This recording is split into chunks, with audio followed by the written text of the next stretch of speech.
tere, te vaatate kaadri taga. Eelmine nädal tuli mulle küsimus siis, et milliseid settinguid kaameral kasutada ja tänane osa ongi siis inspireeritud sellest.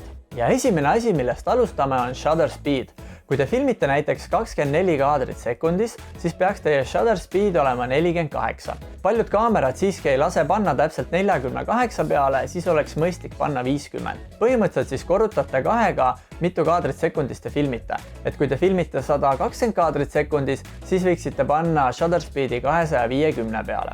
Lisan siia ka nüüd väikse testi, kui ma filmin 25 kaadrit sekundis ja shutter speed on alla 50 ja üle 50.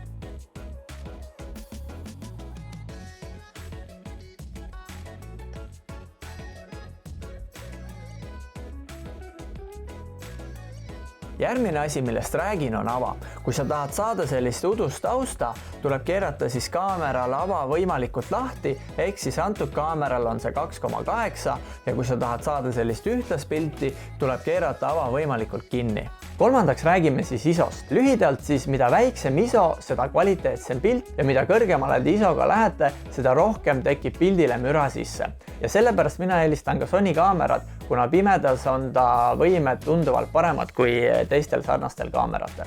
Lõpetuseks räägin siis sellisest asjast, et kui te tahate filmida õues, näiteks päeval, ja on hästi palju valgust ja tahate hoida ISO 100 peal, ava 2,8 peal ja shutter speedi siis 50 peal, et mida siis teha?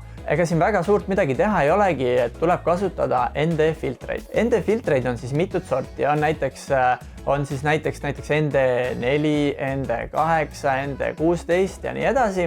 Aga mina kasutan, kuna ma filmin hästi palju niisuguseid live-üritusi, siis mina kasutan, nimetatakse variable ND-filtriks. Mina kasutan selliseid Tiffany omasid, ehk siis nad lähevad välja sellised, et siit saate siis keerata avatugevust.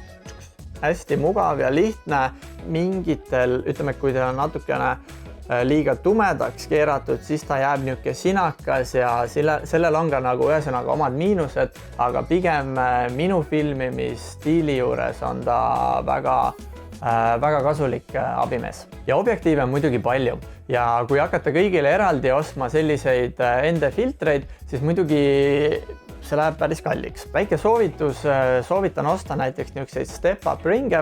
Mul on siis 88 diameetriga üks ND Tiffany filter. Seda saan ma siis keerata step-up ringidega põhimõtteliselt kõikidele objektiividele ette, mis mul on. Ta on kohati ka ebamugav, sellepärast olen ostnud ka hiljem nüüd teistsugused ND filtrid juurde, aga ütleme, et alguses, kui teil ei ole nii palju raha või ei raatsi kohe alguses osta, siis väga lihtne variant on osta endale kõige suurema diameetriga ND filter ja siis sellele ostate siis step-up ringe, et te saaksite panna teistele objektiividele külge. Loodan, et sellest osast oli kasu ja näeme järgmine nädal. Tšau!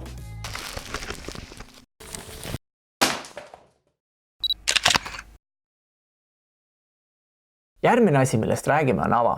Kui te tahate